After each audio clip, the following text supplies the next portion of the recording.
Bonjour, je m'appelle Mason Arlo. J'ai 29 ans, je suis guide touristique à Minneapolis, où les rues bordées d'arbres et le Mississippi qui coule doucement me sont comme des amis silencieux. Mon travail consiste à guider les voyageurs à travers des paysages époustouflants, des vastes forêts du Minnesota aux pics brumeux du Colorado. J'aime la liberté. La sensation du vent qui me fouette les cheveux quand je me tiens sur une falaise et les histoires des inconnus que je rencontre en chemin. Mais si vous me demandez mon passé, d'où je viens, je devrais prendre une profonde inspiration avant de vous le dire. Parce que cette histoire ne parle pas seulement de voyage, elle parle de cicatrices, des vides que j'ai passé des années à essayer de combler.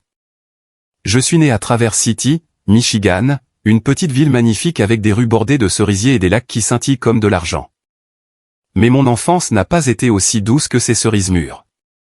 Mon père, Peter Arlo, était un homme sévère, toujours absorbé par son travail, une petite entreprise fournissant du matériel de construction. Ma mère, Judith, était le contraire, une rêveuse qui aimait écrire et peindre. Mais ses rêves ne semblaient jamais m'inclure. Ils se disputaient constamment, leurs bruyants différents résonnant depuis le salon, transperçant la porte de ma chambre, où je me recroquevillais dans mon lit, serrant mon vieux nounours pour noyer les cris.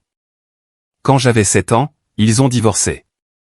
Je me souviens encore de ce jour. Le ciel était gris, menaçant la pluie. Je m'étais assis sur le canapé, mes courtes jambes pendantes, ne touchant pas le sol, regardant mes parents se pointer du doigt et se crier dessus. « Prends le gosse, je n'ai pas le temps », a crié ma mère. « Tu te moques de moi ? Je suis noyé sous le travail à l'entreprise. Tu crois que j'ai le temps de jouer à la nounou ? A rétorqué mon père, sa voix aussi froide que la glace. Je suis resté là, sans pleurer, sans parler, les regardant comme s'ils étaient des étrangers. Finalement, ils se sont mis d'accord sur la seule chose qu'ils faisaient toujours.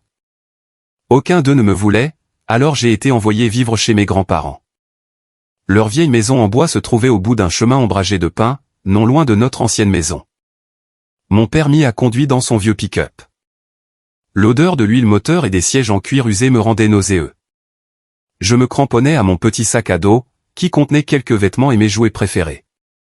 Je ne savais pas ce qui m'attendait, seulement que désormais je vivrais chez mes grands-parents. Quand le camion s'est arrêté, ma grand-mère était déjà là, ses bras fragiles tendus, son doux sourire comme prêt à embrasser le monde entier. « Bonjour, Mason », a-t-elle dit, sa voix chaude comme une étreinte. J'ai couru dans ses bras, sans pleurer, mais le premier sentiment de sécurité depuis des jours a serré ma poitrine. La maison de mes grands-parents était un endroit magique, du moins pour un enfant comme moi. Elle n'était pas grande, mais elle était confortable, remplie de l'odeur du bois de pin et de biscuits fraîchement cuits. Le salon avait une vieille cheminée où mon grand-père s'asseyait et lisait le journal, ses lunettes glissant sur son nez. C'était un homme grand, les cheveux parsemés de gris, mais ses yeux bleus profonds pétillaient toujours lorsqu'il parlait des choses qu'il aimait, comme la finance, les investissements, ou le fonctionnement du monde.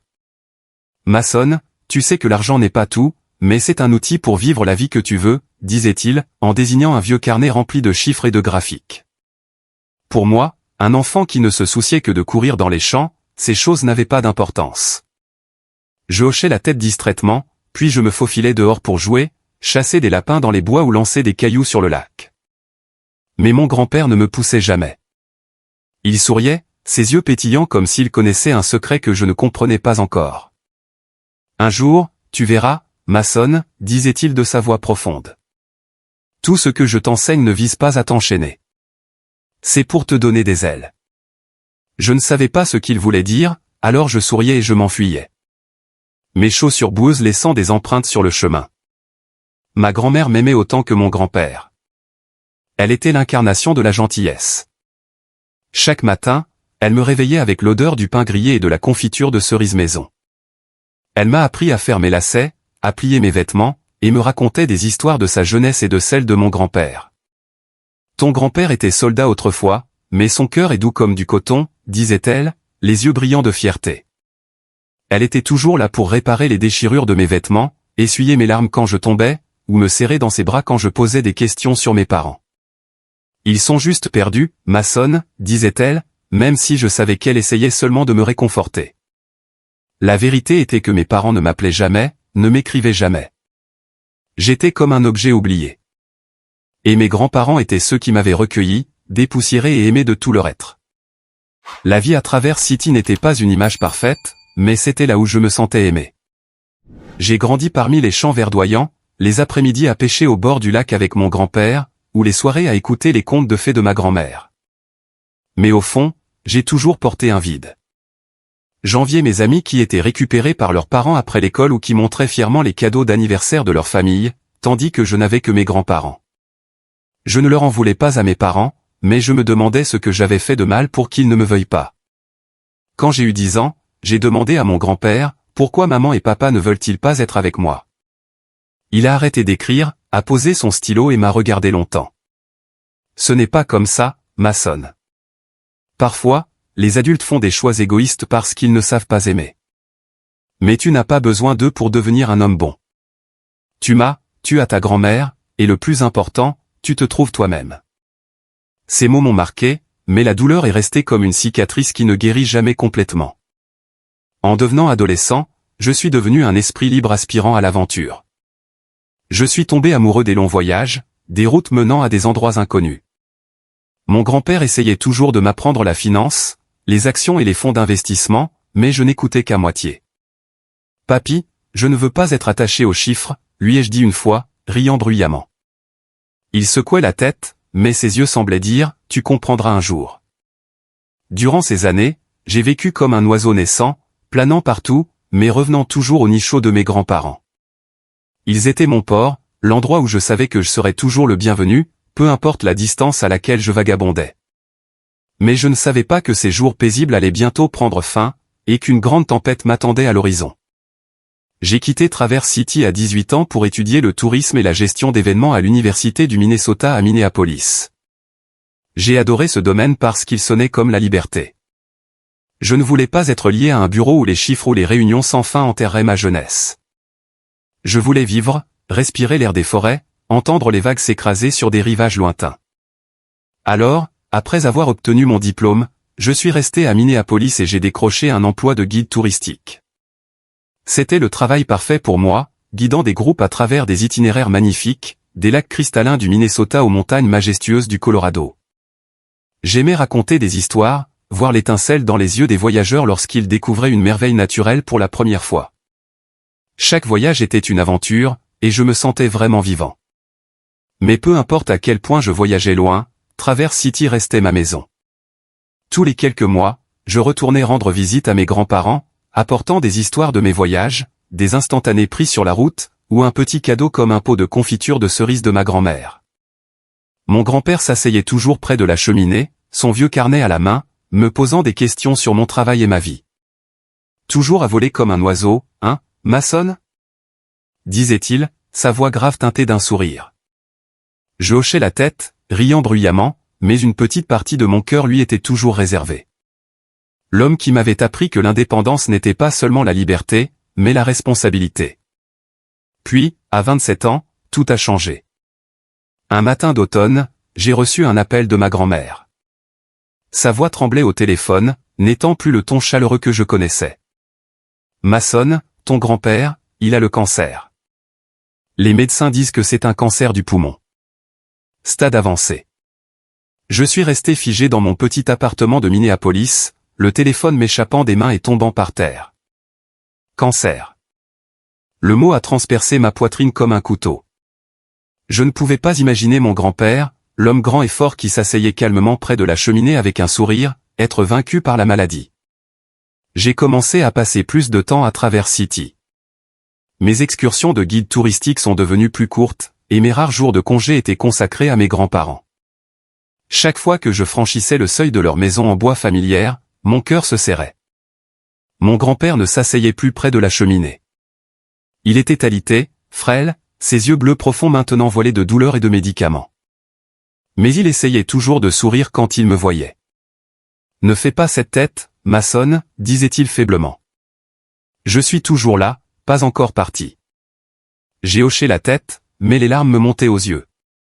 Je ne voulais pas qu'il me voie pleurer, alors je me faufilais dehors en silence, m'asseyais au bord du lac, fixais l'eau scintillante et me demandais pourquoi la vie était si injuste. Les 2 années suivantes furent un long et douloureux brouillard. Mon grand-père a combattu la maladie, mais je pouvais le voir s'affaiblir. À chaque visite, il était plus mince, sa voix plus douce, ses histoires plus courtes. Ma grand-mère, bien que dans ses 70 ans, prenait soin de lui avec tout son amour. Elle lui cuisinait ses plats préférés, bien qu'il puisse à peine manger. Elle s'asseyait près de son lit, lui tenant la main, lui racontant des histoires de leur jeunesse. J'essayais d'aider aux tâches ménagères, mais je ne pouvais pas me défaire de mon impuissance. Je voulais faire quelque chose, n'importe quoi pour le garder ici. Un après-midi, alors que j'étais assis près de son lit, il a pris ma main, sa main froide et tremblante serrant la mienne. « Mason, a-t-il dit, sa voix, rappelle-toi ce que je t'ai appris. L'argent n'est pas tout, mais c'est un outil. Utilise-le bien et tu pourras faire de grandes choses. » J'ai hoché la tête, même si je voulais crier que je n'avais pas besoin d'argent. J'avais juste besoin de lui. Mais je n'ai rien dit. J'ai juste tenu sa main fermement, comme si m'accrocher pouvait l'empêcher de partir. Le jour où mon grand-père est mort, je guidais un groupe dans le Wisconsin, au cœur d'une vaste forêt. Ma grand-mère a appelé à l'aube, alors que la brume s'accrochait encore au sentier. « Mason, ton grand-père est décédé », a-t-elle dit, la voix étranglée par les larmes. Je suis resté figé, incapable de parler, le cœur battant la chamade. J'ai demandé à mon meilleur ami Tom de prendre le relais du groupe, puis je me suis précipité vers Traverse City. Les 400 miles de route m'ont semblé interminables. J'ai allumé la radio, mais tout ce que j'entendais était la voix de mon grand-père dans ma tête. « Tu te trouves toi-même, Mason. C'est la chose la plus importante. » Sur la route, je me suis accroché à un mince espoir que mes parents, ou du moins mon père, se présenteraient à la tombe de mon grand-père, ne serait-ce que pour dire au revoir. Mais quand j'ai franchi le seuil de la maison en bois, le silence épais a serré mon cœur, comme si l'air lui-même était lourd de perte. Ma grand-mère était assise dans un fauteuil, les yeux rouges, le visage marqué par le chagrin. Elle s'est levée, ses bras fragilement lassant étroitement. « Mason, ton grand-père n'a pas pu rester avec nous plus longtemps », a-t-elle murmuré, la voix brisée comme si cela lui demandait toutes ses forces. Je l'ai serré fort dans mes bras, les larmes menaçant de couler, mais je les ai retenues. « Mamie, est-ce qu'il est parti paisiblement ?» ai-je demandé, la voix tremblante. Elle a hoché la tête, un léger sourire aux lèvres. « Il est mort dans son sommeil sans douleur. » J'ai pris une profonde inspiration pour rester calme, puis j'ai lâché, « Mamie, est-ce que maman et papa sont venus? Savait-il » Elle m'a regardé, les yeux tristes mais résolus. « Ton grand-père ne voulait pas qu'il soit là, Mason. Il a dit qu'il n'avait pas le droit d'y être. » Je suis resté immobile. Une petite partie de moi, aussi faible soit-elle, avait espéré que mes parents se présenteraient pour partager cette perte. Mais mon grand-père avait raison. Les gens qui m'ont abandonné enfant n'avaient aucun droit de se tenir ici, dans ce moment sacré, pour dire adieu à l'homme qui m'avait donné un foyer. Les funérailles de mon grand-père furent simples, comme il le souhaitait. Juste moi, ma grand-mère, et quelques voisins proches qui le connaissaient depuis sa jeunesse. Nous nous sommes tenus près de sa tombe sous des cerisiers, le vent murmurant comme ses derniers mots. J'ai déposé un bouquet de marguerites blanches, sa fleur préférée, sur sa tombe et lui ai dit au revoir dans mon cœur. Je n'ai pas pleuré, mais ma poitrine semblait écrasée. Mon grand-père n'était pas seulement l'homme qui m'avait élevé. C'était le seul vrai père que j'ai jamais eu. Un mois après les funérailles, alors que le chagrin me hantait encore, j'ai reçu un appel d'un homme nommé James Whittaker, l'avocat de mon grand-père. « Mason, pouvez-vous venir à mon bureau à Traverse City? Nous devons discuter de la succession de votre grand-père. » J'ai accepté, bien que je n'y ai pas trop réfléchi. Je m'attendais à ce qu'il me laisse la maison en bois, quelques souvenirs ou une petite épargne. Je n'étais pas préparé à ce que j'allais entendre. Le bureau de Maître Whittaker se trouvait au cœur de la ville, une petite pièce bordée d'étagères et sentant le vieux bois. Whittaker, un homme d'âge moyen avec des lunettes épaisses, m'a invité à m'asseoir et m'a glissé une pile de documents. « Mason, » a-t-il dit gravement. « Votre grand-père, Alfred Arlo, vous a laissé toute sa portefeuille d'investissement. Sa valeur actuelle est d'environ 18 millions de dollars. » Je suis resté stupéfait, comme si on m'avait frappé au visage. 18 millions de dollars? Ai-je répété, la voix tremblante. Vous plaisantez, n'est-ce pas? Whittaker a secoué la tête, ajusté ses lunettes et montré une page de chiffres. C'est son portefeuille. Actions, obligations, immobilier et fonds d'investissement. Géré avec soin au fil des années. Il a considérablement augmenté. Je n'arrivais pas à le croire. Je me souvenais de mon enfance, quand mon grand-père me mettait à genoux, ouvrait son vieux carnet et montrait des chiffres. C'est une action dans cette entreprise, Mason. C'est ce fonds. Un jour, tu comprendras leur valeur. Je riais, pensant à quelques milliers pour un nouveau vélo ou un voyage, mais 18 millions de dollars, c'était inimaginable. Whitaker a expliqué plus en détail. Les actifs étaient détenus dans une fiducie, garantissant l'absence de problèmes juridiques ou de publicité. Certains investissements ont retenu mon attention. Une participation dans une start-up d'énergie renouvelable que mon grand-père appelait l'avenir du monde. Des actions dans une œuvre de bienfaisance pour enfants orphelins, ce qui m'a touché droit au cœur sachant qu'il avait pensé à moi, et une petite parcelle de terrain à l'extérieur de Traverse City, où il rêvait de construire un centre communautaire. Votre grand-père voulait que vous poursuiviez ces projets, a dit Whitaker. Il croyait en vous. J'ai quitté le bureau submergé, stupéfait, confus et un peu effrayé. Je ne savais pas quoi faire de cet argent, de cette responsabilité. Tout ce que je savais, c'est que mon grand-père ne m'avait pas seulement laissé la richesse, mais ses rêves. Et moi, un guide touristique aux idées larges, était désormais confronté à un avenir pour lequel je ne m'étais jamais préparé. Dehors, le froid mordant de Traverse City me piquait la peau à travers ma mince veste. Mon esprit tournait encore avec les chiffres. 18 millions de dollars d'actions, la parcelle de terrain et les mots de mon grand-père sur le fait de faire de bonnes choses. Je suis monté dans mon vieux pick-up, celui qui m'avait accompagné dans d'innombrables voyages, et j'ai démarré le moteur. Le rugissement du moteur ne pouvait pas noyer les pensées qui affluaient dans ma tête. Je ne suis pas rentré à Minneapolis tout de suite. Je voulais juste conduire, aller quelque part pour laisser le vent emporter le sentiment lourd qui me broyait la poitrine. La route hors de la ville serpentait à travers des forêts de pins où des feuilles dorées tombaient doucement dans la lumière du coucher du soleil. J'ai allumé la radio et une vieille chanson country à jouer, mais je ne l'entendais pas. J'ai pensé à mon grand-père, à la façon dont il s'asseyait près de la cheminée, pointant son carnet et disant « Mason, tu vas y arriver ». J'ai pensé à ma grand-mère, ses yeux rougis lorsque nous nous tenions près de sa tombe. Et j'ai pensé à moi-même, un homme de 29 ans qui pensait autrefois pouvoir conquérir le monde, se sentant maintenant petit face à ce que mon grand-père avait laissé derrière lui. La pluie a commencé à tomber, de minuscules gouttelettes frappant le pare-brise, brouillant ma vue. J'ai ralenti, mais mon esprit était perdu dans ses pensées. Je me demandais si j'étais assez fort pour réaliser les rêves de mon grand-père, si je pouvais devenir l'homme qu'il croyait en moi. Soudain, une lumière aveuglante a coupé ma vision. Un camion massif et bruyant est sorti d'une courbe de vent, déviant dans ma voie. J'ai écrasé les freins, le cœur battant la chamade. Mais la route mouillée par la pluie a envoyé mon camion en dérapage. Le crissement des pneus, le fracas assourdissant du métal, puis l'obscurité. Je ne sais pas combien de temps je suis resté dans cette obscurité. Je me souviens seulement d'un froid glacial, comme si mon corps flottait dans un vide sans fin. Parfois, j'entendais des sons faibles, des sirènes d'ambulance, des gens qui criaient, le bip des machines. Mais je ne pouvais pas ouvrir les yeux, ne pouvais pas bouger. Je voulais appeler mon grand-père pour lui demander pourquoi les choses avaient tourné ainsi, mais je ne voyais que sa silhouette s'estomper dans ma mémoire comme un rêve qui s'échappe. Quand je me suis réveillé, la lumière blanche et dure de l'hôpital a transpercé mes yeux comme 1000 aiguilles. Ma tête me martelait, chaque pulsation menaçant de fendre mon crâne.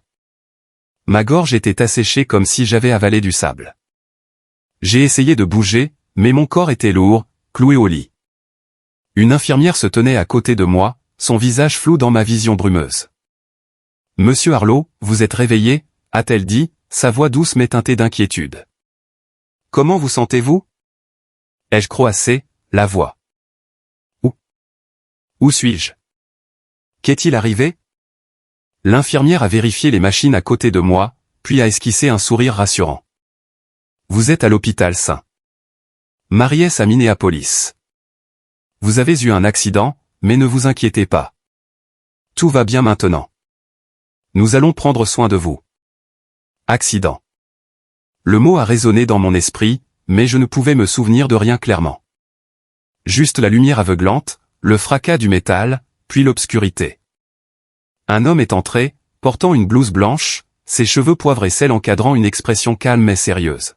« Je suis le docteur Reynolds », a-t-il dit, s'asseyant près de mon lit. « Mason, vous avez été dans le coma pendant 3 jours après un grave accident de voiture. Vous souvenez-vous de quelque chose ?» J'ai secoué la tête, essayant de rassembler mes souvenirs, mais tout ce que j'ai trouvé furent des fragments. La route pluvieuse, le camion, et la voix de mon grand-père résonnant quelque part. Dr Reynolds a noté quelque chose sur un presse-papier, puis m'a regardé. Vous avez subi une blessure importante à la colonne vertébrale. Nous avons procédé à une intervention chirurgicale pour la stabiliser, mais les lésions de votre colonne vertébrale inférieure pourraient affecter votre capacité à marcher. J'ai cligné des yeux, essayant de traiter ces mots. Affecté. Qu'est-ce que cela signifie ? Ai-je murmuré, la voix défaillante. Il a posé une main sur mon épaule, ses yeux pleins d'empathie. Nous ne pouvons pas être certains pour le moment, Mason. Il est possible que vous ayez des difficultés à utiliser vos jambes, mais nous ferons d'autres tests et commencerons la rééducation. Le plus important maintenant est que vous vous reposiez et que vous restiez fort. Des difficultés à utiliser mes jambes. Ces mots m'ont frappé comme un couteau lent et tranchant, coupant les derniers vestiges de mon espoir. J'ai regardé mes jambes, immobiles sous la couverture blanche, et j'ai essayé de les soulever, même un peu. Rien, juste une sensation d'engourdissement, comme si elles ne m'appartenaient plus. Mon cœur battait, ma poitrine se serrait. Non, pas possible, ai-je marmonné, les larmes coulant sur mes joues, chaudes et incontrôlables. Moi, le guide touristique qui courait dans les forêts et se tenait sur les falaises pour regarder le lever du soleil, incapable de soulever mes propres jambes. Dr Reynolds a fermement serré mon épaule, sa voix régulière. Mason, je sais que c'est difficile à accepter, mais soyez assurés, nous ferons tout notre possible pour vous aider à vous rétablir. Vous avez besoin de temps, et vous avez besoin de force. Force ? Le mot semblait si lointain. Je voulais crier, lui demander où je trouverais la force quand tout mon monde venait de s'effondrer. Mais je suis juste resté là à fixer le plafond blanc et austère, me sentant comme si moi aussi je m'estompais, avec les rêves de mon grand-père que je n'avais pas encore touchés. Les jours qui suivirent passèrent dans un brouillard de médicaments et de douleurs. L'hôpital est devenu ma prison, avec le bip incessant des machines, l'odeur âcre du désinfectant et la douleur lancinante irradiant de mon dos à mes jambes immobiles. J'étais allongé dans mon lit, regardant par la fenêtre où la lumière du soleil d'automne filtrait à travers les stores, projetant de pâles rayons dorés sur le sol. Chaque fois que j'essayais de bouger, je ne ressentais que de l'engourdissement, comme si la moitié inférieure de mon corps appartenait à quelqu'un d'autre, un étranger sans vie. Les infirmières allaient et venaient, changeant les bandages, vérifiant ma tension artérielle, posant des questions sur leur ton professionnel, mais je ne faisais que hocher la tête, refusant de parler beaucoup. J'avais peur que si j'ouvrais la bouche, le désespoir ne coule comme une rivière qui rompt ses berges. J'ai pensé à Rachel, ma fiancée. Nous nous sommes rencontrés il y a 3 ans lors d'une tournée dans le Colorado. C'était l'une de mes clientes, une fille de la ville avec des cheveux blonds scintillants, un sourire radieux et des yeux aussi bleus que le lac. Elle aimait mes histoires de routes sauvages, et j'étais captivé par sa confiance, son dynamisme. Nous sommes rapidement tombés amoureux, partageant des rendez-vous au bord du Mississippi et de courts voyages que j'organisais juste pour lui faire plaisir. Il y a 1 an, je lui ai fait ma demande sous le clair de lune au sommet d'une montagne, et elle a dit oui avec des larmes étincelant dans les yeux. Nous rêvions d'une petite maison, d'aventures ensemble, peut-être d'enfants.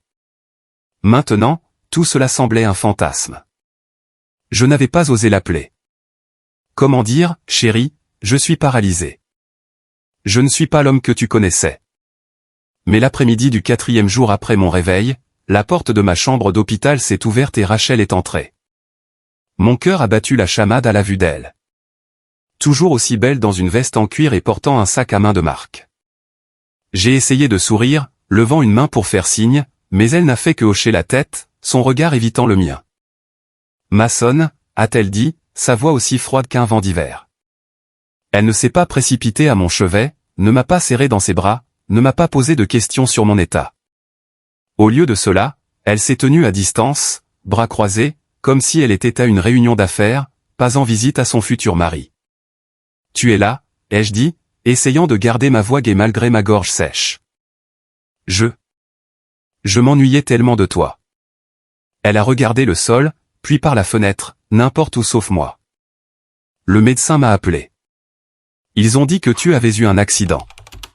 C'est tout ce qu'elle a dit. Pas de larmes, pas d'inquiétude.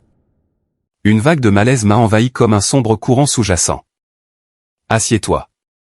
J'ai une blessure à la colonne vertébrale. Le docteur dit que je ne pourrais plus marcher. J'ai attendu sa réaction, un câlin, un mot de réconfort, n'importe quoi. Mais Rachel s'est contentée de hausser les épaules, sa voix plate. Oui, je sais. Ils me l'ont dit au téléphone. J'ai essayé de me redresser un peu, en m'appuyant sur l'oreiller, mais la douleur m'a fait grincer. Peux-tu rester un moment? Aide-moi à prendre un verre d'eau. Elle a jeté un coup d'œil à sa montre, puis a soupiré. Mason, je suis occupé. Je m'arrête juste. Ces mots m'ont coupé comme un couteau, mais j'ai quand même essayé de m'accrocher. Occupé avec quoi? Tu ne peux pas rester avec moi un peu? Elle s'est mordu la lèvre, ses yeux fuyant les miens. Et puis la porte s'est ouverte à nouveau. Un homme est entré, grand, aux cheveux sombres, vêtu d'un costume impeccable. Il m'a regardé avec un regard inconnu, puis s'est tourné vers Rachel. Ça va? Allons-y. Mon cœur s'est arrêté une seconde. Qui est-ce? Ai-je demandé, la voix tremblante. Rachel l'a regardé, puis moi, et finalement d'un ton indifférent, elle a dit, c'est Marc. Nous sommes ensemble. Ensemble. Le mot a tonné dans ma tête. Je les ai fixés, essayant de comprendre, mais tout s'est brouillé. Ensemble? Depuis quand? Marc est resté là, les mains dans les poches, silencieux, mais ses yeux étaient remplis de pitié. De la pitié pour moi? L'homme allongé immobile dans son lit.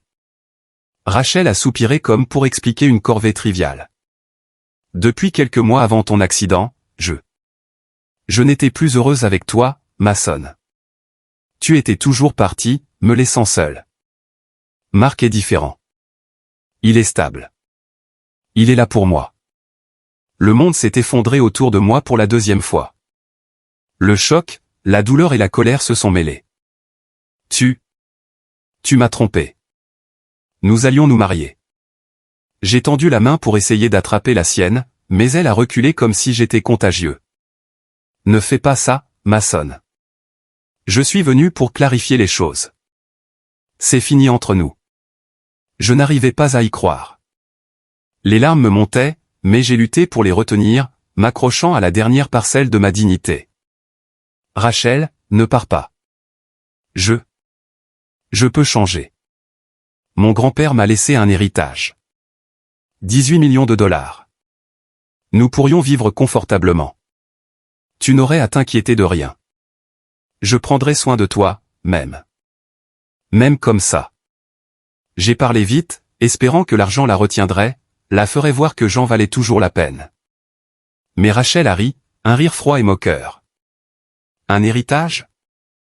18 millions de dollars? Mason, tu inventes ça pour me garder? Tu penses que je suis assez stupide pour croire que tu n'es qu'un guide touristique et que ton grand-père vivait dans ce petit village? D'où aurait-il tiré cet argent? Elle s'est tournée vers Marc, souriant. Écoute ça. Il dit qu'il est riche maintenant. Marc a gloussé, secouant la tête. Rachel, allons-y. Ne perdons pas de temps. Ces mots ont percé mon cœur. Toi, tu ne me crois pas. C'est vrai. Mon grand-père me l'a laissé par le biais d'une fiducie. Je peux le prouver. Mais elle n'a fait que secouer la tête, sa voix dégoulinant de mépris. Même si c'est vrai, et alors? Tu penses que l'argent peut acheter l'amour? Tu es un fardeau maintenant, Mason. Un type en fauteuil roulant pour la vie. Qui voudrait vivre avec ça? Je ne suis pas là pour jouer à l'infirmière. Elle s'est tournée, a passé ses bras autour de Marc et est sortie de la chambre sans regarder en arrière. La porte s'est fermée en claquant, me laissant seul dans un silence mortel. Je suis resté là, les larmes coulant sur mon visage, le corps douloureux, mais rien ne se comparait à la douleur dans mon cœur. L'accident avait brisé mon corps, mais Rachel, la femme que j'aimais, celle en qui j'avais confiance, avait déchiré mon orgueil, déchiquetant ce qui restait de moi, un fardeau. Le mot a résonné dans mon esprit comme une malédiction. J'ai pensé à mon grand-père, à ses leçons sur l'indépendance, sur la force. Mais à ce moment-là, je n'ai ressenti que la faiblesse, la trahison, et une solitude plus profonde que jamais. Dans les heures qui ont suivi, je suis resté immobile, fixant le plafond, essayant de respirer. Les infirmières venaient, posaient des questions, mais je ne répondais pas. J'ai pensé à mes souvenirs avec Rachel. Pique-nique au bord de la rivière, baiser sous la pluie, promesse d'éternité. Tout cela n'était plus que mensonge. Elle m'avait trahi bien avant, alors que j'étais encore entier. Et maintenant, quand j'avais le plus besoin d'elle, elle me jetait comme une chose cassée. J'ai serré le drap du lit, essayant de trouver de la colère pour remplacer la douleur. Mais il n'y avait que le vide. Comment pourrais-je continuer avec des jambes inutiles, un cœur brisé, et de l'argent qui semblait maintenant dénué de sens? Cette nuit-là, le sommeil ne venait pas. Je suis resté éveillé, écoutant la pluie crépiter contre la fenêtre, pensant à l'avenir sombre qui m'attendait. Rachel était partie, emportant avec elle ma dernière once d'espoir. Mais au fond de moi, une petite partie commençait à s'agiter. La partie que mon grand-père avait nourrie. La partie sur l'indépendance. J'allais m'en sortir. Peu importe la douleur que cela causait. Mais pour l'instant, la douleur était trop accablante, et je ne pouvais que pleurer dans l'obscurité. Le lendemain matin, j'ai appelé mon patron et j'ai brièvement expliqué l'accident. Il a été compréhensif, promettant de garder mon emploi si je me rétablissais, mais je savais que ce n'était qu'un geste de courtoisie. Mon travail exigeait une force physique, la liberté, des choses que je n'avais plus. J'ai pensé à ma grand-mère, mais je n'ai pas pu me résoudre à l'appeler. Elle avait déjà perdu mon grand-père, et je ne voulais pas la surcharger de plus de chocs. Je suis resté là, seul, avec des couches de douleur qui s'accumulaient, me demandant ce que la vie me réservait encore. Les jours qui suivirent s'écoulèrent dans une boucle monotone et douloureuse. Les matins commençaient par des antidouleurs suivies de séances de rééducation où les thérapeutes essayaient de stimuler mes muscles inertes. Ils parlaient de progrès et d'espoir, mais tout ce que je ressentais était de l'impuissance. Chaque fois que je regardais mes jambes, toujours sous la couverture, je me souvenais de Rachel me traitant de fardeau. La douleur physique se mêlait à la tourmente émotionnelle, formant un poids lourd dans ma poitrine. J'ai essayé de lire des livres, de regarder la télévision, mais mon esprit continuait de vagabonder vers le passé, vers mes voyages d'aventure, vers mon grand-père assis près de la cheminée m'enseignant la vie. Maintenant, tout cela semblait impossible à atteindre. J'ai commencé à recevoir des visites de collègues et d'amis. Tom, mon ami le plus proche au travail, est venu avec un bouquet de fleurs et des bonbons. Il s'est assis près de mon lit, parlant des nouveaux groupes de touristes, essayant de me faire rire. Tu seras de retour, Mason. Tu es le meilleur guide que nous ayons. J'ai forcé un sourire, mais au fond, je savais que les chances étaient minces comme un fil. Quand Tom a posé des questions sur Rachel, et que je lui ai brièvement parlé de sa trahison, il a explosé, la maudissant comme une femme sans cœur. Ces mots m'ont apporté un certain réconfort, mais seulement un peu. J'étais toujours seul, piégé dans mon propre corps. Puis, un après-midi pluvieux, alors que j'étais allongé, regardant les gouttes de pluie strier la fenêtre, la porte de ma chambre d'hôpital s'est ouverte. J'ai tourné la tête et mon cœur a semblé s'arrêter. C'étaient mes parents, Peter et Judith Harlow, les personnes qui m'avaient abandonné à l'âge de 5 ans. Ils sont entrés. Mon père en vieux costume, ses cheveux maintenant complètement blancs, et ma mère dans un long manteau, son visage soigneusement maquillé ne pouvait pas cacher les rides de l'âge. Ils m'ont regardé, et pendant un instant, j'ai vu quelque chose ressemblant à de l'inquiétude, ou du moins une prétention de celle-ci. Mason, mon garçon, a dit ma mère la première, sa voix tremblant comme si elle retenait des larmes. Elle s'est approchée du lit, prenant ma main. J'ai entendu parler de ton accident. J'étais tellement inquiète. Pourquoi ne m'as-tu pas appelé? Je suis resté là, stupéfait, incertain de la réaction. Inquiète? Il ne m'avait pas appelé une seule fois en plus de 2 décennies. Mon père se tenait derrière elle, bras croisés, sa voix basse. Oui, fiston. Nous sommes venus dès que nous l'avons appris. L'hôpital nous a appelés. J'ai retiré ma main, un sentiment de malaise montant. L'hôpital vous a appelé? Comment aurait-il eu mon numéro? Ma mère a jeté un coup d'œil à mon père, puis de nouveau à moi, forçant un sourire maladroit. Eh bien, nous avons une amie qui travaille dans une société de courtage où ton grand-père gérait ses investissements. Elle a entendu parler de l'héritage, puis a appris ton accident et nous a appelés. Nous étions tellement inquiets, tu sais. Alors, ils sont venus pour l'argent, pas pour moi. Mon grand-père avait laissé les actifs dans une fiducie, en gardant la confidentialité. Mais d'une manière ou d'une autre, la nouvelle avait fuité par l'ami de ma mère dans le monde de la finance où mon grand-père avait investi. J'ai essayé de rester calme, mais ma voix tremblait de colère. Alors, vous êtes là à cause de l'héritage ? Ma mère a secoué la tête, les yeux écarquillés comme si elle était offensée. Comment peux-tu penser ça ? Je suis ta mère. Je veux juste t'aider. Tu es dans cette condition maintenant. Tu as besoin de quelqu'un pour prendre soin de toi. Nous pouvons être là pour toi, te soutenir. Mon père est intervenu, son ton sévère. Exactement, Mason. Ton grand-père t'a laissé les actifs, mais nous sommes la famille. Ta mère et moi méritons une part. Après tout, je suis son fils. Leurs mots m'ont frappé comme un coup de poing. Famille ? Il m'avait abandonné à 5 ans, me laissant à l'éducation de mes grands-parents sans un seul appel ni une lettre. Maintenant, alors que j'étais allongé immobile dans un lit d'hôpital, ils sont apparus avec des sourires hypocrites, exigeant une part de la fortune que mon grand-père avait laissée uniquement pour moi. Le sang m'est monté à la tête, la colère montant. Non, ai-je dit fermement, ma voix plus forte que je ne l'avais prévu. Papy me l'a laissé, pas à vous. Il avait ses raisons. Vous m'avez abandonné quand j'étais enfant, et maintenant vous faites semblant de vous soucier. Ne faites pas ça. Ma mère s'est assise sur la chaise près de mon lit, lissant le drap comme pour m'apaiser. Ne dis pas ça. Je le regrette tellement. À l'époque, ton père et moi étions jeunes, nous divorcions, incapables de t'élever, mais maintenant tu as besoin d'argent pour les traitements, pour vivre. Nous pouvons t'aider à gérer ça, prendre une part pour prendre soin de toi. Sa voix était douce, mais je pouvais voir l'avidité briller dans ses yeux. Mon père s'est approché, baissant la voix. Mason, réfléchis bien. L'héritage que ton grand-père a laissé est une somme énorme. Comment peux-tu le gérer seul ? J'ai de l'expérience en affaires. Je peux l'investir pour qu'il rapporte. Nous sommes de la même famille. Ne laisse pas des étrangers en profiter. J'ai secoué la tête, le cœur battant la chamade. Vous êtes des étrangers pour moi. Mes grands-parents étaient ma vraie famille. Vous êtes juste égoïste. Je ne partagerai rien. Papy l'a mis en fiducie, et je respecterai ses souhaits.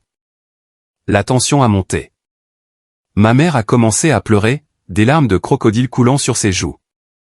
Tu es si cruel. Je suis ta mère. Tu ne peux pas me traiter comme ça. La voix de mon père s'est élevée, en colère. Pour qui te prends-tu ? Je suis ton père. J'ai des droits. Si tu ne partages pas, je te poursuivrai. Je prendrai un avocat pour réclamer ma part. La dispute s'est intensifiée. Mon corps se sentait épuisé, la douleur dans mon dos s'aggravait. Mais je n'ai pas cédé. Sortez. Je ne veux plus vous voir. J'ai crié, ma voix brisée par la fatigue. Ma mère s'est levée, essuyant ses larmes, sa voix stridente. Tu le regretteras, Mason. Nous trouverons un autre moyen. Ne pense pas que la fiducie est intouchable. Mon père a hoché la tête, ses yeux hostiles. Exactement. Nous irons voir un avocat. Tu ne peux pas tout garder. Je ne pouvais plus le supporter. Mes mains tremblantes, j'ai appuyé sur le bouton d'appel de l'infirmière. Une jeune infirmière est entrée, regardant la scène avec préoccupation. Monsieur, y a-t-il un problème ? Ai-je haleté ? S'il vous plaît, demandez à ces deux-là de partir. Ils m'épuisent. L'infirmière a regardé mes parents, sa voix polie mais ferme. S'il vous plaît, le patient a besoin de repos. Vous devez partir. Mes parents m'ont lancé un dernier regard, les yeux remplis de ressentiment. Ma mère a murmuré, tu le regretteras. Puis ils se sont retournés et sont sortis, laissant un lourd silence derrière eux. Je suis resté là, haletant, les larmes coulant de manière incontrôlable. La douleur physique était maintenant éclipsée par la tempête dans mon cœur. Ma propre chair et mon sang, étaient revenus non pas pour m'aimer, mais pour me prendre. J'ai pensé à mon grand-père, pourquoi il ne voulait pas d'eux à ses funérailles. Il savait qu'il m'avait protégé, mais maintenant je devais me protéger. Après la confrontation avec mes parents, j'ai immédiatement appelé Maître Whittaker, l'avocat de mon grand-père. Sa voix au téléphone était aussi calme et professionnelle que jamais.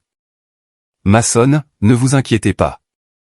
La fiducie a été conçue pour vous protéger contre de telles revendications. Ils n'ont aucune base légale, mais s'ils tentent de poursuivre, nous nous en chargerons. J'ai hoché la tête, même s'ils ne pouvaient pas me voir, et j'ai ressenti une lueur de soulagement. Mais la colère couvait encore dans ma poitrine. J'imaginais mes parents quelque part en train de comploter pour prendre ce que mon grand-père avait laissé uniquement pour moi. Ce n'était pas seulement de l'argent. C'était son héritage. Les leçons qu'il m'avait apprises sur l'indépendance et la responsabilité. Je me suis juré de ne pas les laisser y toucher. Les jours qui suivirent s'écoulèrent dans un cycle épuisant. L'hôpital est devenu mon univers entier. Des murs blancs stériles, le bip incessant du moniteur cardiaque, et l'odeur piquante du désinfectant qui me donnait la nausée. Pendant la journée, j'essayais de paraître fort pour les infirmières et les médecins. Mais la nuit, quand la pièce sombrait dans l'obscurité, le désespoir frappait vraiment. Je restais éveillé, fixant le plafond, écoutant la pluie crépiter contre la fenêtre comme des murmures du passé. J'ai pensé à mes anciennes tournées, au vent qui me fouettait les cheveux sur les sommets des montagnes, au bruissement des feuilles sous mes pieds lorsque je courais dans les forêts. Maintenant, c'étaient des souvenirs lointains, comme s'ils appartenaient à quelqu'un d'autre. La blessure était plus profonde que je ne l'avais imaginé. Ce n'était pas seulement physique. C'était mental. Je me sentais trahi par mon propre corps, par la vie elle-même. Rachel était partie en me traitant de fardeau. Mes parents étaient revenus seulement pour exiger de l'argent. Et mon grand-père, l'une des personnes les plus importantes de ma vie, était parti pour toujours.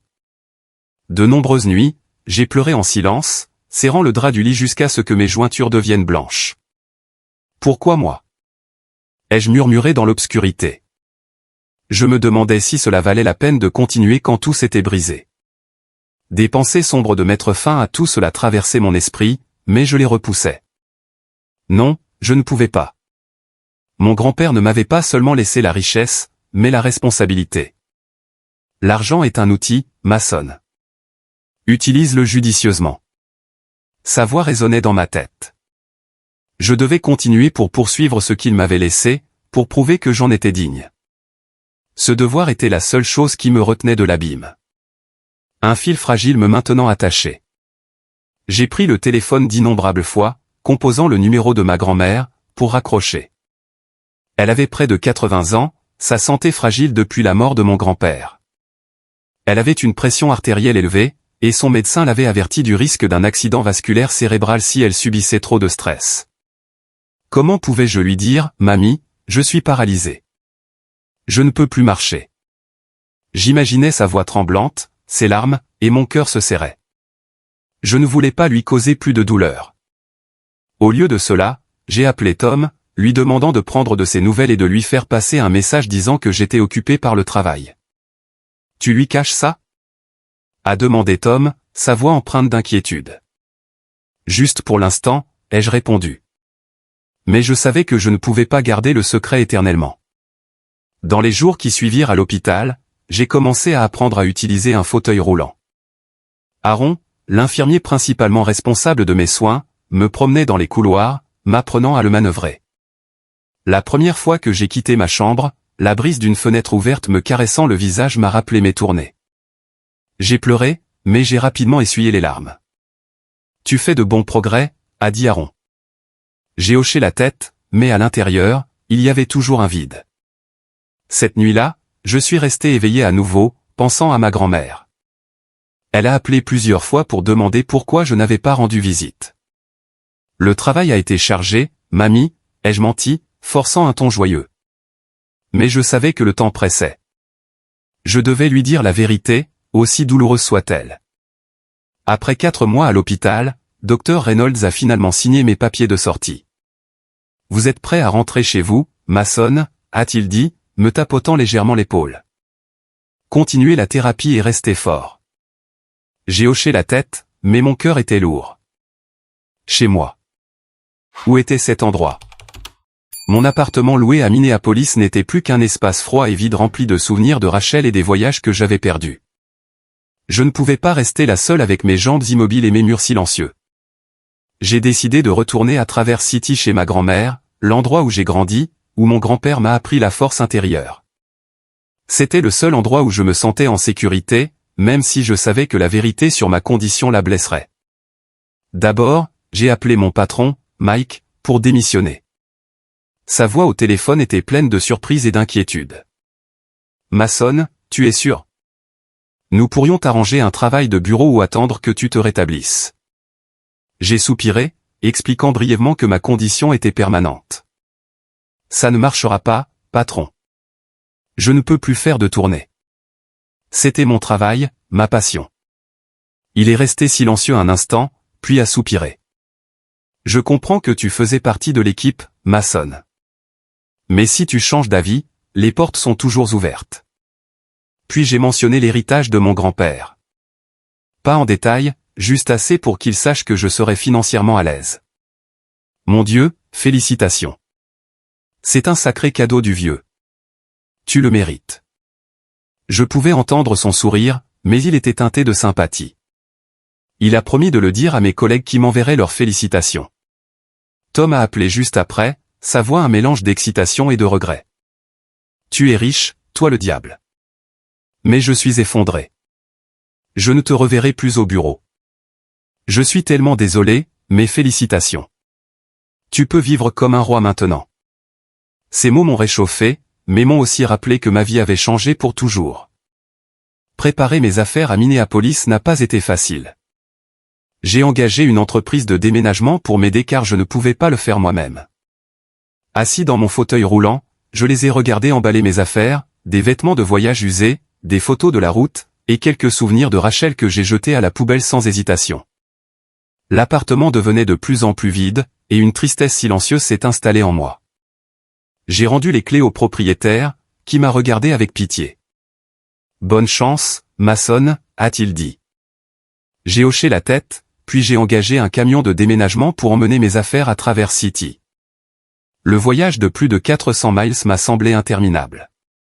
Je me suis assis sur le siège passager, regardant le paysage défiler, des forêts enneigées, des lacs gelés, et je me demandais si je fuyais ou si je rentrais à la maison. Quand le camion s'est arrêté devant la vieille maison en bois à Traverse City, mon cœur battait la chamade. Ma grand-mère ne savait rien de l'accident. Je le lui avais caché pendant des mois, prétendant que le travail me tenait occupé. Je suis sorti du camion dans mon fauteuil roulant avec l'aide du chauffeur et me suis dirigé vers la porte. Ma grand-mère l'a ouverte, son visage ridé s'éclairant d'un sourire radieux. « Mason, tu es à la maison. » J'attendais depuis une éternité. Mais son sourire s'est effacé quand elle a vu le fauteuil roulant. Elle s'est figée, la main sur la bouche, les yeux écarquillés d'horreur. « Oh mon Dieu, Mason, qu'est-ce qui s'est passé? Toi. Qu'est-ce qui ne va pas? » Sa voix tremblait, fragile comme des feuilles d'automne. Je me suis arrêté, les larmes me montant. « Mamie, j'ai eu un accident. Je suis paralysé de la taille aux pieds. Je suis désolé de ne pas vous l'avoir dit plus tôt. Je ne voulais pas que vous vous inquiétiez. » Elle s'est précipitée, s'agenouillant à côté de mon fauteuil roulant, ses bras fragiles m'enlaçant étroitement. « Oh, mon garçon, pourquoi ne me l'as-tu pas dit? J'ai le cœur brisé pour toi. » Elle a pleuré, des larmes chaudes trempant mon épaule. Je l'ai serrée en retour, la chaleur familière se répandant, les odeurs de cookies et de pain, le parfum de mon enfance. Nous nous sommes tenus là sur le chemin enneigé, nos sanglots se mêlant aux hurlements du vent. Elle me caressait les cheveux, murmurant « Pourquoi as-tu porté ça tout seul? Je suis ta mamie. Nous sommes censés tout partager. » J'ai pleuré aussi, toute la douleur refoulée s'exprimant. « J'avais peur que tu sois choquée, mamie. Tu as déjà perdu papy. » Elle a secoué la tête, essuyant ses larmes. « Je suis plus forte que tu ne le penses. Maintenant, tu es là, et je prendrai soin de toi. » À ce moment-là, au milieu de l'hiver glacial du Michigan, je me suis senti plus chaud que jamais. Ma grand-mère ne m'aimait pas seulement.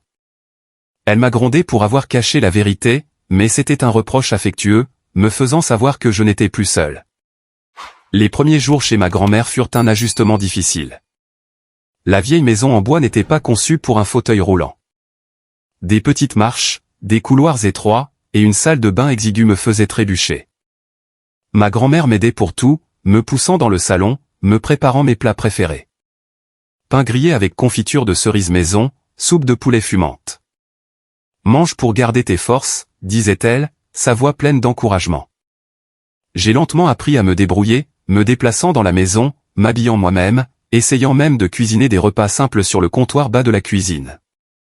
Il y a eu des moments où j'ai craqué, claquant mes mains sur mon fauteuil roulant par frustration. Mais ma grand-mère était toujours là, me serrant dans ses bras et disant « Vas-y doucement, mon cher. J'ai appris à vivre sans ton papy. Tu apprendras aussi. » Son soutien et ses encouragements sont devenus ma force, m'aidant à m'adapter à cette nouvelle vie plus lente et pleine d'amour. Puis, quelques semaines après mon retour à la maison, j'ai rencontré Anna. C'était une institutrice en ville, une fille de la campagne avec de longs cheveux bruns attachés en queue de cheval, un sourire chaleureux et des yeux bruns sincères. Je l'ai rencontrée pour la première fois dans un petit café au bord du lac où ma grand-mère m'a emmené pour prendre l'air. Anna y travaillait les week-ends, servant du café et des pâtisseries. Quand ma grand-mère a commandé, Anna a apporté notre commande avec un sourire éclatant.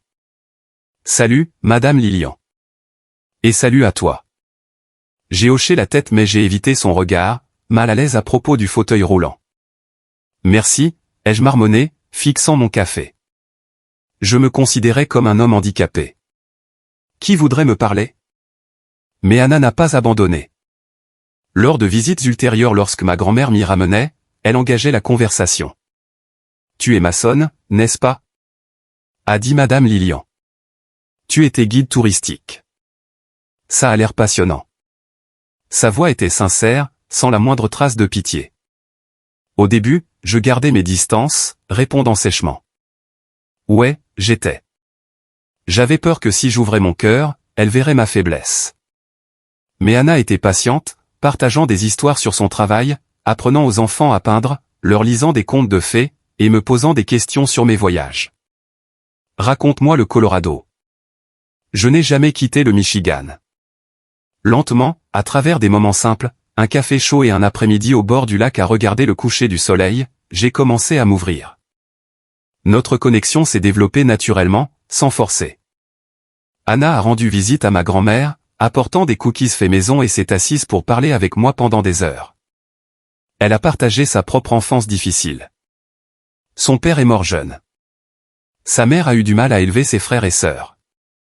Et j'ai trouvé un terrain d'entente. Je ne suis pas parfait, maçonne. Tout le monde a des cicatrices, a-t-elle dit une fois alors que je lui avouais mes insécurités. Nous sommes allés nous promener.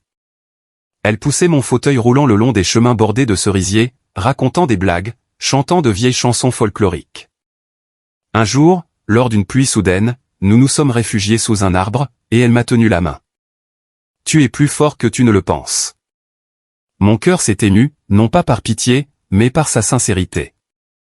Anna m'a sorti de ma coquille petit à petit, par des moments simples. Un pique-nique au bord du lac, une soirée à regarder de vieux films, ou simplement s'asseoir ensemble en silence. J'ai commencé à sourire davantage, à rêver d'un avenir avec ma grand-mère, avec Anna, et avec les rêves de mon grand-père que je porterais en avant. Après 3 ans ensemble, j'ai demandé Anna en mariage au bord du lac lors d'un coucher de soleil d'automne, alors que des feuilles dorées tombaient comme la pluie. Assis dans mon fauteuil roulant, j'ai tenu une simple bague, le cadeau de mon grand-père à ma grand-mère, et j'ai dit d'une voix tremblante, « Anna, tu es ma lumière. Je ne peux pas marcher à tes côtés, mais je veux être avec toi pour toujours. » Elle a pleuré, s'est agenouillée pour me serrer dans ses bras, et a murmuré, « Oui, maçonne. Je t'aime pour ce que tu es, pas pour tes jambes. » Notre mariage fut simple. Célébré dans la maison en bois avec ma grand-mère comme témoin, quelques amis de Traverse City, et Tom venant de Minneapolis.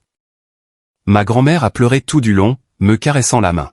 « Ton papy serait si heureux, maçonne. » Anna portait une simple robe blanche, et alors que nous échangions nos alliances, j'ai ressenti une nouvelle force. Pas de mon corps, mais de mon cœur. Notre vie de couple a commencé par des matins où Anna me conduisait à l'école et le soir où ma grand-mère racontait de vieilles histoires et les rêves que nous avons construits ensemble. Mais la vie ne m'a pas laissé en paix longtemps. Quelques mois après le mariage, un après-midi pluvieux, un coup a retenti à la porte de la maison en bois. Anna a ouvert et j'ai entendu sa voix surprise. Ta. J'ai roulé dans le salon et mon cœur s'est arrêté. C'était Rachel, mon ancienne fiancée, qui m'avait abandonné à l'hôpital avec des mots moqueurs sur le fait d'être un fardeau. Elle se tenait là, les vêtements trempés, les yeux rouges, le maquillage barbouillé. Maçonne. Maçonne. J'ai eu tort. Sanglotait-elle, se ruant dans la pièce sans y être invitée. Anna m'a regardé, ses yeux pleins de questions, mais j'ai fait signe à Anna de rester. Rachel s'est agenouillée devant mon fauteuil roulant, attrapant ma main, sa voix étranglée. J'ai entendu parler de ton héritage. 18 millions de dollars. Je ne le croyais pas au début, mais Marc, il m'a dit, il travaille avec un ami de ton père. J'ai fait une erreur en te quittant. Je le regrette tellement. Laisse-moi revenir, maçonne. Nous pourrons être heureux. Je prendrai soin de toi. J'ai retiré ma main, un mélange de colère et d'amusement montant. Elle n'était pas là pour l'amour. Elle était là pour l'argent, tout comme mes parents il y a des années. Ma grand-mère est sortie de la cuisine, son visage s'assombrissant. Qui es-tu? Comment oses-tu venir ici en pleurant? Rachel l'a regardé, puis moi, implorant, maçonne, je sais que tu m'aimes toujours. Je pourrais revendiquer des droits. Nous étions fiancés. Je pourrais poursuivre pour une part de la succession, mais je ne veux pas de ça. Pardonne-moi juste. Ces mots m'ont frappé comme un coup de poing, rendant l'air de la pièce tendu et suffocant. Anna s'est avancée, me serrant la main fermement, sa voix calme mais ferme. Rachel, c'est ça? Maçonne m'a parlé de toi. Mais il est mon mari maintenant et nous sommes heureux. Tu devrais partir. Ma grand-mère est intervenue, sa voix tremblant de colère. Tu as abandonné mon petit-fils quand il avait le plus besoin de toi, et maintenant tu es de retour pour de l'argent. Sors de ma maison. Rachel s'est levée, les larmes coulant toujours, ses yeux brillants de désespoir et de calcul. Maçonne, tu le regretteras. Je prendrai un avocat. Nous avions un contrat de fiançailles verbal. J'ai des droits. Elle s'est retournée et est sortie en trombe, laissant un lourd silence. Mon cœur battait la chamade, mais cette fois, pas de douleur, mais de la force que je ressentais de la part de Anna et de ma grand-mère. J'ai appelé Maître Whittaker immédiatement, expliquant brièvement la visite de Rachel. Il a gloussé au téléphone. Elle n'a aucun fondement légal, maçonne. Un contrat verbal? C'est juste du bluff. Nous lui enverrons une mise en demeure si nécessaire. Anna m'a serré dans ses bras, murmurant, tu as bien fait. Je suis fier de toi. Ma grand-mère m'a tapoté le dos. Tu as grandi, maçonne. Ton papy sourirait. Pour la première fois, je me suis senti vraiment fort. Pas le garçon abandonné, mais un homme protégeant sa famille. Rachel a envoyé quelques textos suppliants par la suite, mais j'ai bloqué son numéro, et elle a disparu, laissant une vieille cicatrice qui était maintenant guérie. Avec leur soutien, j'ai commencé à utiliser l'héritage de manière significative. J'ai embauché des architectes pour rénover la vieille maison en bois, ajoutant un petit ascenseur pour mon fauteuil roulant, agrandissant le salon pour en faire un espace confortable, installant une cuisine moderne, et créant un vaste jardin avec des sentiers en pierre. Pour que nous puissions vivre confortablement, ai-je dit à Anna et à ma grand-mère lorsque les plans ont été finalisés. La maison est devenue plus lumineuse, remplie de lumière avec des photos de mon grand-père accrochées à tous les murs. Nous vivions heureux ensemble. Les matins où Anna enseignait à l'école et rentrait pour cuisiner. Ma grand-mère partageant de vieilles histoires et moi gérant le portefeuille d'investissement depuis mon ordinateur. J'ai poursuivi les projets de mon grand-père, investissant davantage dans les énergies renouvelables, faisant des dons à l'orphelinat, et utilisant une partie de l'argent pour construire le centre communautaire sur le terrain qu'il avait laissé. Traverse City s'est amélioré grâce à ses contributions, et j'ai senti que je réalisais son héritage. Nous allions souvent rendre visite à la tombe de mon grand-père. Des après-midi paisibles avec Anna poussant mon fauteuil roulant et ma grand-mère portant des marguerites blanches. Nous nous assoyions près de sa tombe, partageant des histoires et le remerciant pour tout. Un après-midi de printemps sous le soleil, j'ai dit, Papy, j'ai trouvé le bonheur. Et maintenant, alors que je m'assieds seul près de sa tombe, en regardant le passé et en me projetant vers l'avenir, je vois ma vie comme un long et épineux voyage. De garçon abandonné à homme en fauteuil roulant avec une famille aimante, j'ai appris que la vraie force réside dans le cœur, pas dans les jambes. L'indépendance ne consiste pas à errer librement. C'est se tenir ferme à travers les tempêtes. L'argent est un outil, mais l'amour et la responsabilité sont le fondement. À vous, qui lisez cette histoire, je vous offre ce conseil. Ne laissez pas les cicatrices du passé vous définir. Accueillez ceux qui vous aiment. Portez les rêves inachevés et souvenez-vous que peu importe comment la vie vous renverse, vous avez toujours la force de vous relever, d'une manière ou d'une autre. Merci, Papy. Merci, Anna. Merci, Mamie. Et merci à moi-même, de ne pas avoir abandonné.